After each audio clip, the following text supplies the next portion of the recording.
Can you hear us over here in City Hall, in Mission City Hall? Yes, I can, Mayor Horn. Are you filling in as the alternate for Councilor Davies, right? Can't hear you guys. Let's see here. Oh.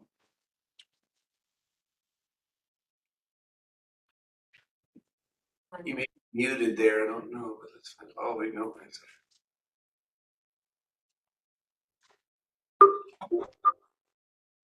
Okay, I think we can hear now. Can you hear me, Danny? Yes, I can hear you.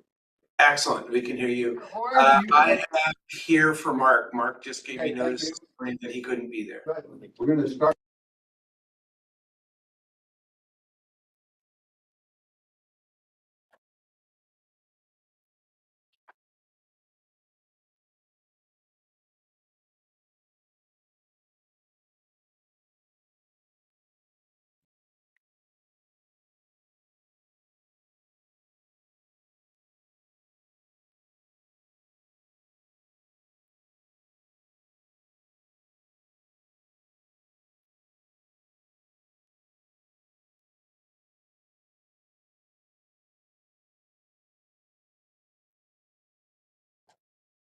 We do not have audio. I don't know if you guys are underway there, Danny, but we lost audio. Okay, I heard you for a second there, but you're cutting in and out. Okay, I'm here.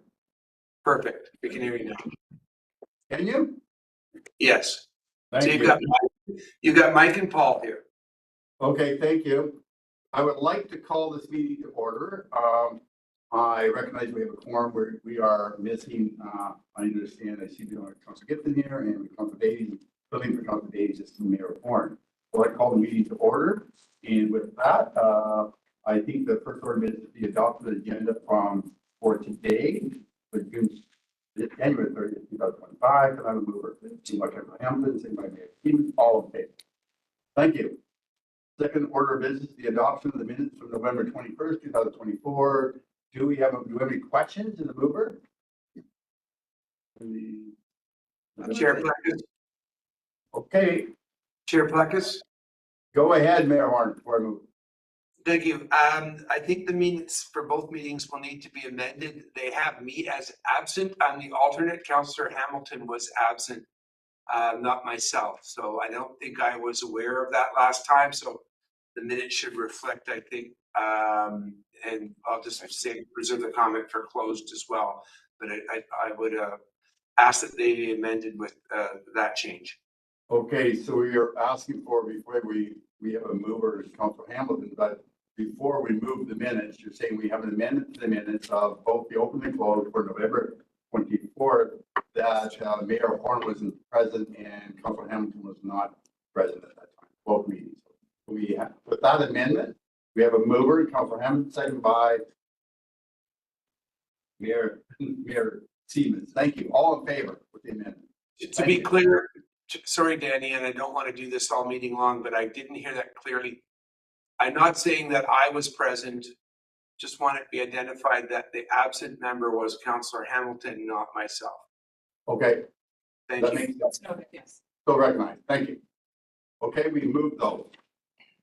The next item is a report for the financial statements in November 2024, and chance to give us an update of those minutes. Thank you. The financial statement. Thank you. Yeah, thank you, Chair. Go ahead. So I'm pleased to go over the WSC financial statements for the 11-month period ending November 30th of 2024. Overall, joint water and sewer are both projected to be within budget for 2024. I'll start by going over the joint water operating statement on Appendix A on page 10 of our agenda. Joint water operations are projected to have a favorable variance of $392,000. Larger contributors to this favorable variance are position vacancies, less spending in the water conservation area, and lower utility costs. These are slightly offset by higher projected costs in the maintenance and treatment and disinfection areas. Moving on to joint sewer operating on Appendix B. Joint sewer operations are projected to have a $1,167,000 favorable variance to budget. This is mainly due to higher than budgeted revenue for disposal fees, as well as industrial extra strength. For expenses, we are expecting lower than projected costs in the general services area, mainly due to staff vacancies. Now, Appendix C, for joint water capital projects. A total of $4.6 million was spent at November 30th on projects with a total budget of $33 million. The 2024 capital budget is $36.1 million. And lastly, on to joint sewer capital on Appendix E on page 14. A total of $3.3 million was spent at November 30th on projects with a total budget of $13.8 million. And the 2024 approved capital budget is $31.8 million for joint sewer. And that wraps up our financial update for November. I'll be happy to answer any questions. Do we have questions before we move to a motion? Any questions in regards to the presentation of the financial statements? Just had two questions, again. I was in reading through the sewer operations and the vacancies. Is it, and I understand you have to go through a process to hire people, it takes time to find the right people. Are we being challenged by getting projects moving forward with those vacancies? Are we getting those vacancies filled? Thank you. Go ahead. Chair, we have had some vacancies in our project management department. We filled both of them. Second one just actually today. And so we're keen to move forward with some of the projects that have been impacted a little bit by those vacancies. Thank you, Mr. Ron. Thank you. And the second question, just a clarification on the treatment dispatch, unfavorable variance of 99,000 to do with North Creek water treatment plant. Is that normal for that, or is it because we were just services this winter season?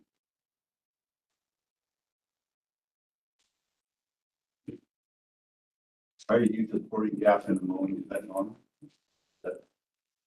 So we did have increased use of chlorine gas and ammonia at the North water treatment plant. This is due to increased water production. And as far as the part of your question about whether or not this is normal due to the conditions, I would like to direct that question to one of my colleagues who work closer to the operations area. Go ahead. Yeah, happy to answer that. Yeah, we've found ways to run more during storm events primarily, so we have been producing water. That's the way that we traditionally have it in previous years. Okay, thank you. Just a clarification. Appreciate the answer. On to the next. Thank you. And mover. I have a mover for the financial statements. Moved by. There's no recommendation for this. Oh, hold on. Sorry.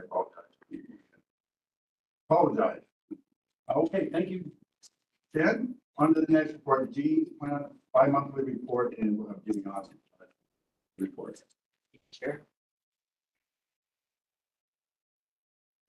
Good afternoon, committee. Pleased to present the bi-monthly James Plan report. During this period of November and December, the plant met all regulatory requirements for the reporting period. And as of the date of the report, we had 7,464 tons of biosolids leaving the facility. And if we could go to Appendix E, that would be the second Appendix E3. We'll take a look at the toxicity curve. So as you can see, the ammonia concentration is nicely below the curve. No concerns with that. That comment, it closes the report if there's any additional questions. Okay, are there any questions? Okay, if there's no questions, do you have a question? Go ahead. I can't remember which page it is, but there was, I think in this report, there was mention of a substitution on some out of compliance issue that was provided by the province. Can you just tell me what that is? Yes, through the chair, I'll actually defer to Stella. She's kind of the one overseeing that. So a few years ago, we applied for an amendment to the province on municipal wastewater regulations regarding phosphorus concentration. And so as noted in the report, you see that the number is a little bit on the high side and exceeding the data requirement in the regulation. So we approached the province and applied for an amendment, and the feedback was that we will need to initiate a monitoring program to prove that phosphorus isn't a concern. So we have initiated that process years ago. We finished a monitoring program, and we are now initiating. So we're in discussion with the province and we're confident that we are doing monitoring. And when we get the results back, eventually in 3 years, we have some sort of a plan to provide that back to the province. So what is what's being substituted when you use that term? So Substitution. Substitution means that, the phosphorus concentration, I think, right now is 5 to 6. Regulations is less than that, right? So they wanted us to use a phosphorus management plan to substitute the requirement in. So we're substituting a different acceptable level as long as we can prove that it's okay. Are we under that regime already, or are we still asking for substitution? We are going through the process. We have finished the 3-year monitoring program and submitted that results back to the province. However, they were understaffed at that time, and so still waiting for them to review the first batch of the results, while we are just doing our due diligence to continue. One more question. Yeah, go ahead. So we're a little high on phosphorus, but we feel that that's within there's no concerns or risks there as far as you can tell. There is no concern as per the alcohol monitoring study results that we have received to date. Annually, we received a summary report, and the report has been consistent in that there is no negative downstream impact based on phosphorus discharge from the wastewater treatment. And Fraser River is a very different water body compared to, say, the lake in the interior. It's fast moving water and it's quite high in turbidity. So typically in the past, phosphorus has not been a concern. But through this program, I understand the province also wanted to get additional data. Okay, thank you. Thank you. Thank you. Thank you. Are there any other more questions? Okay, thank you very much. So we'll move on now to bi-monthly water report on page 24. Hey, thank you again, Chair. I'm pleased to present the bi-monthly water report for November and December of 2024. To begin, all drinking water quality results during this period met regulatory requirements. And if we can go to Appendix A, this shows us the daily demands. Peak flow, just as a point of interest, December 3rd of 68.2 megaliters. Moving along in the report to Appendix C, this shows the average monthly demands. Let's see, November was up slightly by 0.2% in comparison to the same time last year, and December was up by 0.9% as of the date of the report. Moving to Appendix E and F, we'll look at the lake levels. The first one is Dixon. At the time of the report, lake's doing quite well at 100%. If we move on to Appendix F, you can see Canal is at the same state. As far as information, this does enter the report. I just did want to comment that January 1st snowpack information is in. However, that won't be presented to you until the next JSSC report. Just advance notice on it. We're at 87% of the average year for Dixon for our snowpack right now. And that concludes the report. If there's any questions. Are there any questions? Go ahead. Was a member of public who was asking me about snowpack. So just to clarify, we're at 80% of where we would expect to be at this time of year. We're a little bit low. Yes, through the chair, at 87% of the recorded history, which goes back to the 90s. So we are a little bit on the low side. What I can say is the report from ministry was very positive in comparison to where we were last year, which was about 55 to 56%. Okay. Any concerns with 87%? From an operational perspective, we're not overly concerned. We have a lot of rain coming up. So as long as we see precipitation, we're pretty confident we'll have the snowpack we require. Very good. Thank you. Thank you. Are there any other questions? Thank you, Mr. Austin. Thank you for your presentation. Mayor Warren, I apologize. Go ahead. Thank you. We had a water quality issue here, I believe, related to Canal Lake. I think the second in the last 12 months, and that strikes me as a bit unusual. And I wondered whether it was related to the lake water levels, or if we might be seeing an increase in water quality related issues there. Yes, through the chair. Thank you for bringing that up. What happened there, a couple things sort of came ahead. We've been doing maintenance work on the Norris Water Treatment Plant. So the large project to have the membranes replaced there had us having to shut that facility down for a period of time. On top of that, we also had equipment failure, which didn't allow us to clean some of the filters. So we were in a position where we had to rely exclusively on Canal to take the burden of the load that Norwich typically would take. As far as corrective actions going forward, staff have reviewed the event and we've sat down with staff for mission as well. And we do have a plan to proactively do flushing along those lines prior to a similar requirement coming down the line, so to speak. So something that did catch us off guard, but we are making steps to improve going forward. Thank you. Thank you, Sean. Thank you for the question. Okay, thank you for your report. Now we'll motion to move into close.